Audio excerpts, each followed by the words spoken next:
pagbalik ko ulit next is kasama na kita. Kaya huwag kang muna mag-aasawa, please.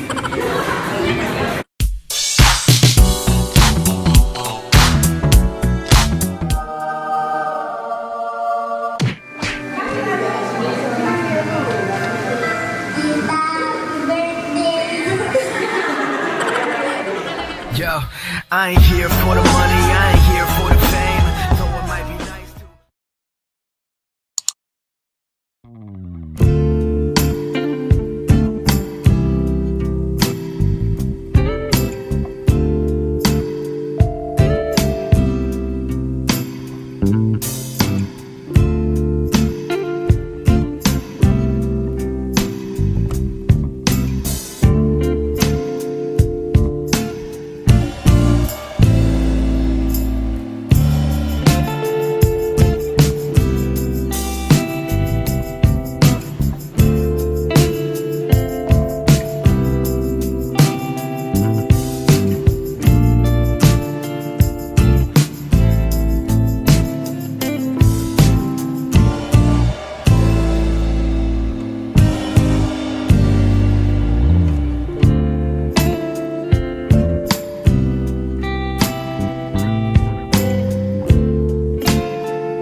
Hello.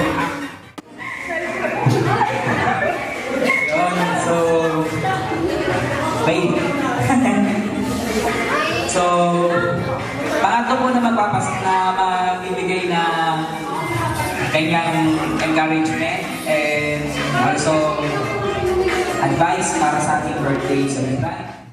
Sundin lang ng mga batas na iniano ko sa iyo, bakit ka matulad sa akin.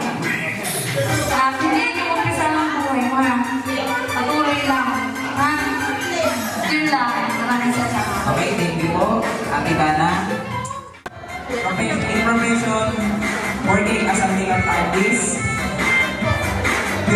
beauty advisory, and ng third Miss Brand. So, hindi ko na matatagalin ang ate ni Dana. This is Aiza Bongano.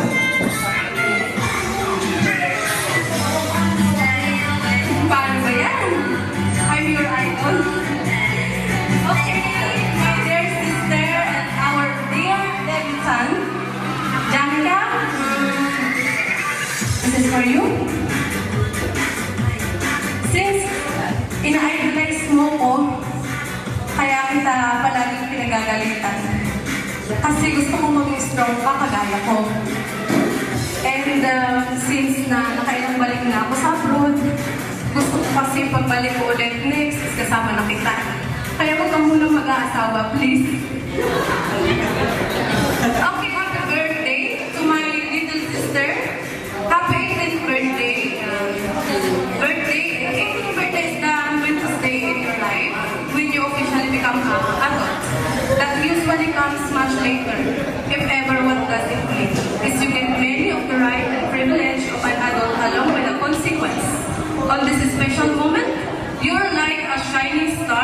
that shines the brightest. And happy 18th birthday. I hope you will be able to achieve all your dreams. And guys, ipakikilala ko sa inyo, sa mga hindi pa nakakilala, si Janica ay grade 12, ICT Kapuyong College. And her favorite is blue, as you can see. And the favorite food is, of course, Filipino food. At pinanganak siya noong January 2, 2003. And sa Santa Elena, Camarines Norte. At siya ay bunso sa 10 magkakapatid. So kaming magkakapatid ay marami. And mula sa kanyang pag-aaral from high school, I can see her achievements and she's so brave, even handling our own business as well. And now she's 18. I'm wishing more success to your life. And yun lang, and sana ay mag-enjoy tayong lahat ngayong gabi.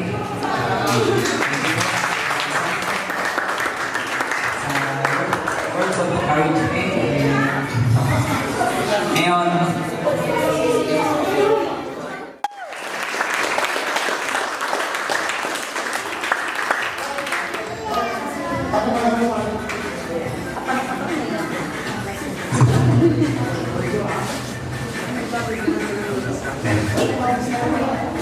magandang gabi ko sa inyo lahat. Magandang gabi din. So, salamat dahil sa mga nakikisita ko ng aking anak, siguro naman hindi sila pag-priority sa ganda. Yung mga lalaki, mga ganda lalaki nila. Dito mga lalaki anak, kaya usap ko lang, sana patuloy niyang tahakin ang magandang landas patulong sa kanyang tagulan. Sa ngayon po, talagang natutuwa ako. Hindi ko nakalain na ganito ng maging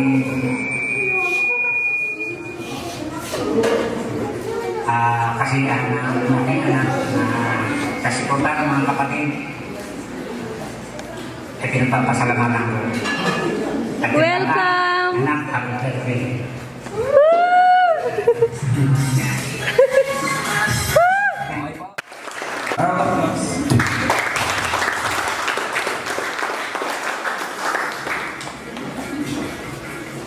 Magandang gabi rin sa inyong lahat, mga pugi. Magagandang lalaki ang mga kaklase ng aking anak. Kaya pala lumalakas ang loob mo sa pag-aaral dito sa Laguna. Yung pala, magandang talaga dito, no? Tama mga kaklase mo nandito lahat. Sana anak, ikaw ay lakasan mo ang loob mo. Lakasan mo ang loob mo sa mga pagsubok at saka sa lahat ng mga sana marating mo na maayos at matagumpay. Yan lang hinahangat ko.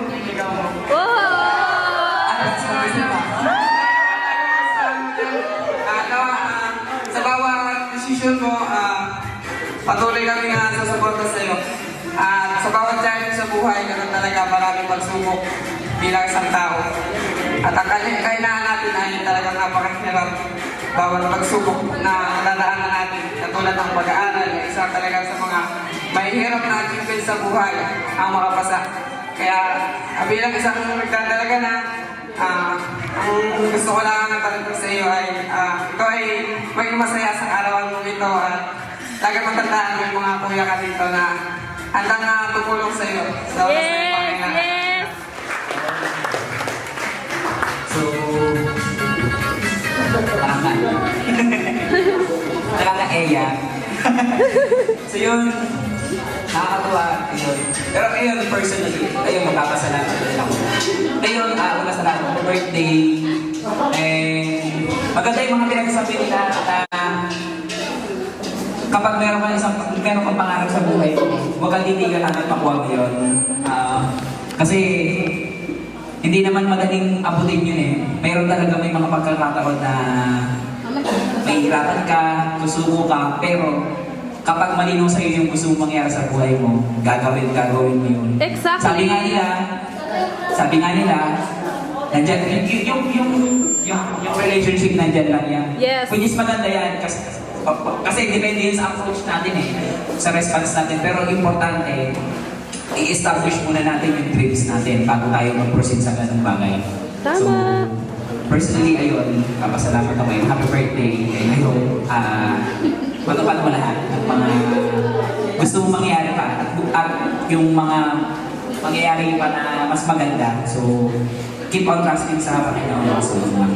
So, ikaw ba may message ka sa